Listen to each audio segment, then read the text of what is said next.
Recognize Congress General Acop, ano? Mayroon lang ako maliit na General Acop, ito lang sasabihin ko.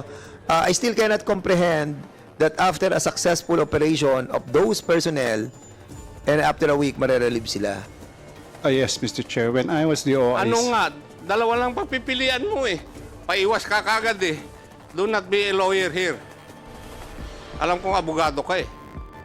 Pero ang tanong ko lang sa iyo, ano, verbal o written yung order na binigay sa iyo for you to issue orders to transfer Colonel Buyakaw?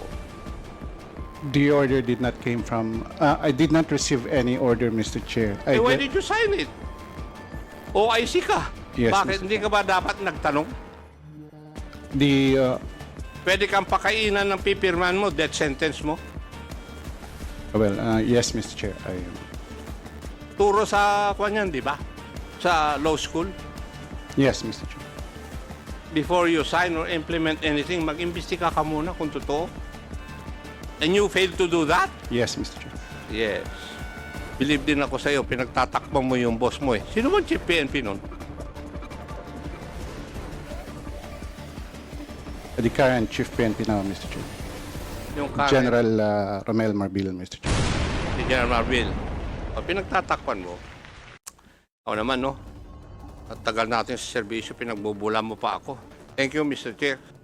We found out na may mga police personnel ang CIDG na nag-operate, positive ang resulta, nagsampa sila ng kaso, so mahina na ang kaso ngayon dahil pinagsisibak, pinagtatapon yung mga operatiba kung saan-saang lugar, kung saan-saang reassignment. And Mr. Chair, kung hindi natin ito bibigyan ng special attention, though may pronouncement ang ating Pangulo, itong banning ng POGOs, parang mapapahalin tulad ito sa mga illegal drugs and other illegal gamblings. Parang yung mga tinatawag na guerrilla operations, andyan pa rin. Kaya napakahalaga po, Mr. Chair, malaman natin ano ba talaga nangyari doon sa police personnel na nagtrabaho, minalas pa. Mr. Chair, with respect to General Karamat, then CIDG Director, meron po tayong kopya dito. Termination of designation of Police Colonel Buyakaw. Siya po ang dating Regional Chief ng RFU NCR CIDG. Na-terminate siya sa position niya last April 17, 2024. Mr. Chair, ang tanong lang po natin to General Karamat, ano po ba ang naging ground at na-terminate sa position itong si Colonel Buyakaw? May grounds po ba tayo dito, Mr. Chair? Actually, gustong-gusto ko na itong ma-clarify o ma-clear itong pangalan ko dahil I am being judged through social media and even sa mga newspapers alleging that I am a protector of the media because of the relief of those personnel involved in the operation. So, to all the netizens and to all the media who are present here, please take note. So, Mr. Chair, meaning, lahat po ng personnel under Colonel Buyakaw voluntarily nagpa-relieve. Except for Colonel Buyakaw, sir, who was relieved by the DPRM. Actually, the one who signed the memorandum addressed to the Director CIDG is beside me right now, sir, who was then the OIC of DPRM, the person of Major General Bakay, sir. Okay, thank you, General Karamat, sir. General Bakay, sir. Nabasa ko po, ikaw yung signatory doon sa instruction, sa directive to relieve Colonel Buyakaw from his post as Regional Chief NCR CIDG. Ano po ba yon? May nag-utos po ba sa inyo? or merong board resolution? Mr. Chair, magandang hapon po sa atin lahat, Mr. Chair. And to the honorable members of this committee and other resource persons. Mr. Chair, when I am the signatory of that memorandum directed to the director of CIDG in my capacity as the officer in charge of the Directorate for Personnel and Records Management. I am now with the Directorate for Investigation and Detective Management, Mr. Chair. The orders for given to classmate General Karamat sir came from the higher ups. It's a command guidance and in short and simple language, Mr. Chair, I was just following orders to implement the to give orders for the relief of Colonel Buyakan, Mr. Chair. In other words, Mr. Chair, naglabas ng memorandum si General Bakay, then assigned DPRM in compliance with the instruction of another senior officer. Am I right, General Bakay? Opo, Mr. Chair.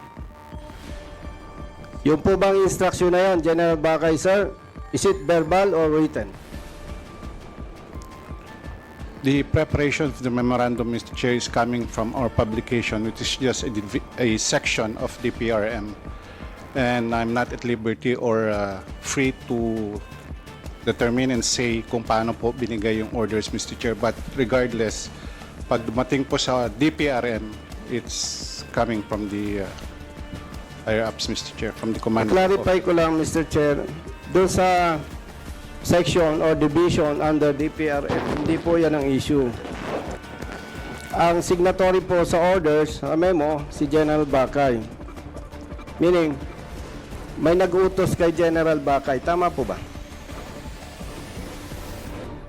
In a sense, yes, Mr. Chair. Yes. Yes, Mr. Chair. We know that. Hindi mo naman gagawin yun kung wala instruction sa'yo. Dalawa lang naman po yung instruction eh. Either written or verbal. Is it verbal or written, General Bakay, sir? I cannot say, Mr. Chair, because the memorandum came in my table for it to be signed already in that form. And hindi ko po alam from the, if I may ask yung staff who prepared it from that section, Mr. Chair, if the order was written or verbally. I am not Mr. Chair. of possession of that knowledge, Mr. Chair. Mr. Chair, pag ikaw ang head of office, especially third level police commission officer, itong si General Buyakaw, Colonel Buyakaw, hindi ka basta peperma eh. Are you telling us na pagdating sa table mo, perma ka lang? No. Tama po ba? It is assumed, Mr. Chair, when these types of orders are given to Mr. Chair. DPRM, it has Mr. passed Chair. through the command group. Okay, The Congressman, resource person is not answering the question Yes. of the Honorable Busita appropriately. Yes, Mr. Chair. we will be reminding the resource speaker to answer directly the question. Kasi ang tanong naman po ay napaka-simple lang, and even our members who are here can answer it directly. So, be truthful, General Bakay, please.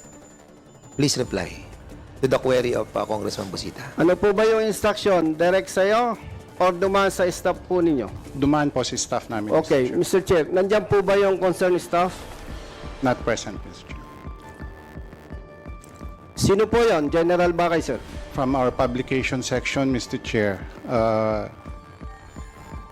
who prepares the memo brings it to me for signature, Mr. Chair. Okay, Mr. Chair, dahil wala po yung concerned staff ni General Bakay and sayang naman yung oras natin, you, as the head of office, ikaw po ba basta pumirma lang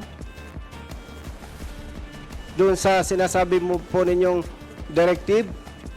Eh ano po yan eh, senior officer yan, third level commission officer, na hindi naman po ma-promote yan without the approval of the President.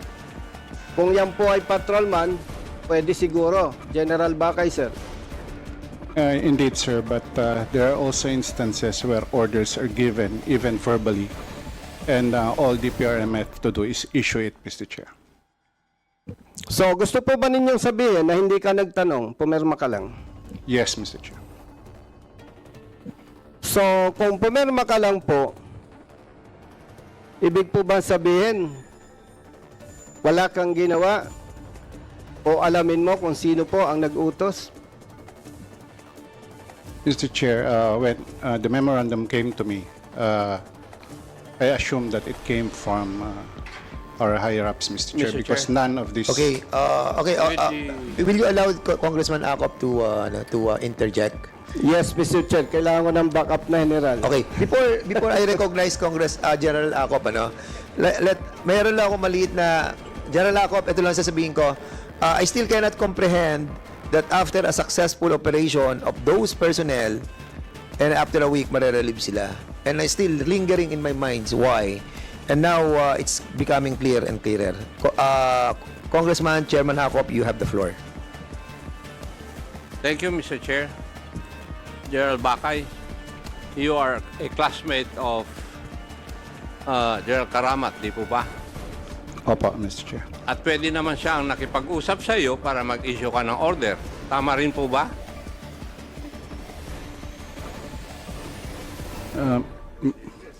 May I ask again for the question, Mr. Chair? Ang tinatanong ko lang, mag-classmate po kayo. Sinagot mo, oo. O pwede kayong mag-classmate, mag-usap.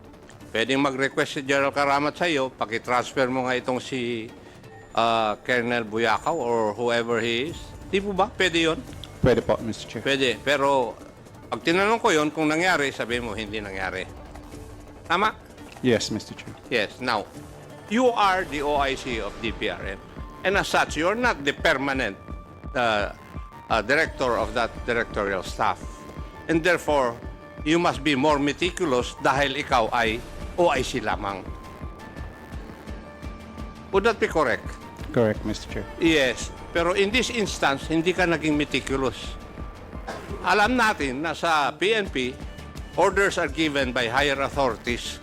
Correct si Honorable Busita. Verbally and with a document. In this case, sabi mo, may dokumento. Anong sagot mo kay Honorable Busita?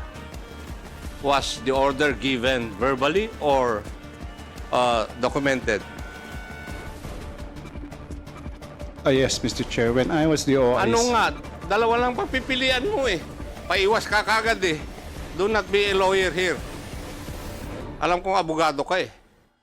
Pero ang tanong ko lang sa iyo, ano, verbal o written yung order na binigay sa iyo for you to issue orders to transfer Colonel Buyakaw? The order did not came from... I did not receive any order, Mr. Chair. Eh, why did you sign it? OIC ka. Yes, Bakit Mr. hindi ka ba dapat nagtanong? The... Pwede kang pakainan ng pipirman mo, death sentence mo. Yes, Mr. Chair. Turo sa kwan di ba? Sa law school. Yes, Mr. Chair. Before you sign or implement anything, mag-imbestiga ka muna kung totoo. And you failed to do that? Yes, Mr. Chair. Yes. Believe din ako sa'yo, pinagtatakbang mo yung boss mo eh. Sino bang chief PNP nun? The current Chief PNP now, Mr. Chair. Yung current, General Romel Marbil, Mr. Chair. si General Marbil. O, pinagtatakpan mo. Ako naman, no? At tagal natin sa serbisyo, pinagbubula mo pa ako. Thank you, Mr. Chair. Wala tayong quorum eh. Yeah, okay. Mr. Chair, to continue with all... You're not yet done. Yes, Mr. Chair. Okay, I thought you're done. Hindi pa ako tapos, Mr. Chair. Okay, sige, go ahead. Mr. Chair, parang tama po yung I agree with the Honorable Chairman Acop. Pero parang bitin eh. Mr. Chair, pwede po ba ma-invite natin? By the way, General Bakay, sir, sino po ba yung concerned staff mo do sa publication? Mr. Chair, Oh, that's why. Order. Wait. Order. So, please refrain from speaking if the co-chair does not recognize you first. So, Congressman Acop wanted to interject. Will you allow it, Congressman? Yes, Mr. Chair. Again, this is the second time. So, with your indulgence. Yes, Okay. Mr. Chair. Kasi binabanggit palagi yung pangalan ko. Okay, Mr. Congressman Acop, you have the floor now. Go ahead. General Bakay, there are only 4 officers above you. Di po ba? DCDS, huwag kang bubulong-bulong dyan, Karamat. Si TCDS, DCO, DCA, at saka si Chief PNP. Sino kaya doon sa 4 na yun na nagbigay ng order? Sabi mo, hindi ikaw ang binigyan ng order. Siguro yung staff mo ang binigyan ng order. Which I doubt. Kasi pag ikaw ang Chief PNP, yung head of office ang tinatawagan. Never yung small Indian. Di ba? Oh. So, 4 lang yung opisyal na superior mo. Sino kaya sila sa 4 ang nagbigay ng order sa tao mo? Hindi naman pwede siguro yung TCDS. Label. Hindi siguro yung DCO. Kasi hindi niya domain yun eh. Pwede siguro yung DCA at saka si Chief PNP lang ang kumausap. Di ba? Alam naman natin yun eh. Pagsisinungalingan nyo pa ako eh. Galing ako dyan. General Bakay, please answer. Yes, sir. When I was the OIC, I was also at the same time the deputy director. And every orders coming to our office, Mr. Chair, it comes from publication. By the way, the officer in charge is Major Irene Hizon. It's Major Irene Hizon.